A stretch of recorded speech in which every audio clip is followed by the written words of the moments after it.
Bonjour, je vais vous raconter aujourd'hui l'histoire du petit chaperon rouge. Un jour, la maman du petit chaperon rouge dit à sa fille: Voici des galettes et une bouteille de vin. Ta grand-mère est un peu malade. Porte-lui ce panier, les galettes lui feront plaisir. Le petit chaperon rouge enfila sa cape et embrassa sa maman. Ne t'écarte pas du chemin et ne t'aventure pas dans la forêt, c'est dangereux, dit la maman. Je ferai bien attention, dit le petit chaperon rouge. Elle s'est mise en route. Sa grand-mère habitait bien loin. Il fallait marcher pendant au moins une demi-heure. Le petit chaperon rouge ne quittait pas le sentier qui s'enfonçait dans les bois. Le soleil brillait et c'était une promenade agréable. Mais soudain, le petit chaperon rouge tomba nez à nez avec un loup. Le petit chaperon rouge ne savait pas que le loup était dangereux, et elle n'avait donc pas peur de lui. « Bonjour, loup, dit-elle poliment. »« Bonjour, petit chaperon rouge, où fais-tu comme ça ?» demanda le loup. « J'apporte des galettes et du vin à grand-mère qui est un peu malade, » dit le petit chaperon rouge. « Et où habite ta grand-mère ?» demanda le loup. « Un peu plus loin, dans la forêt, sous les trois grands chênes, » répondit le petit chaperon rouge. Le loup s'est mis à réfléchir. Cette fillette ferait un délicieux repas. Mais si je m'y prends bien, je pourrais aussi dévorer la grand-mère et les galettes. Pendant ce temps, le loup courut jusqu'à la maison de la grand-mère et frappa à la porte. « Qui est là ?» cria la grand-mère. « C'est moi, le petit chaperon rouge » lança le loup d'une petite voix aiguë.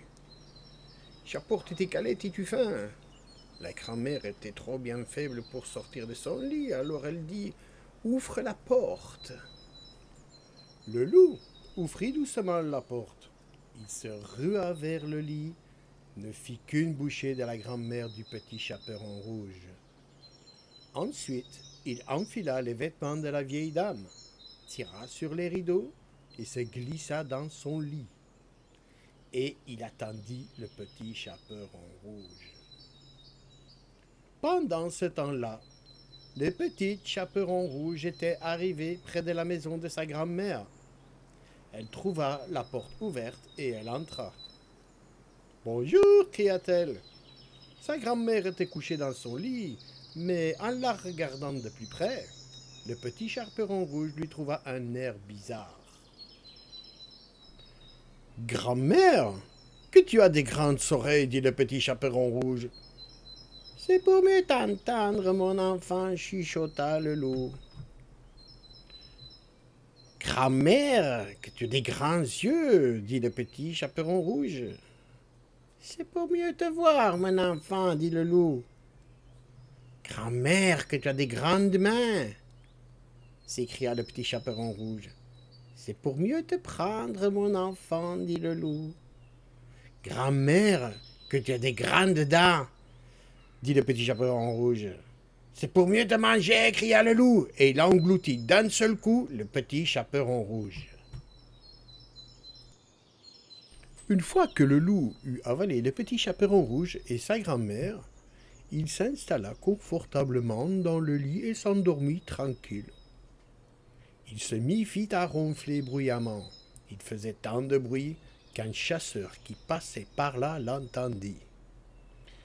Le chasseur pensa que cette vieille dame ronfle fort, serait-elle malade?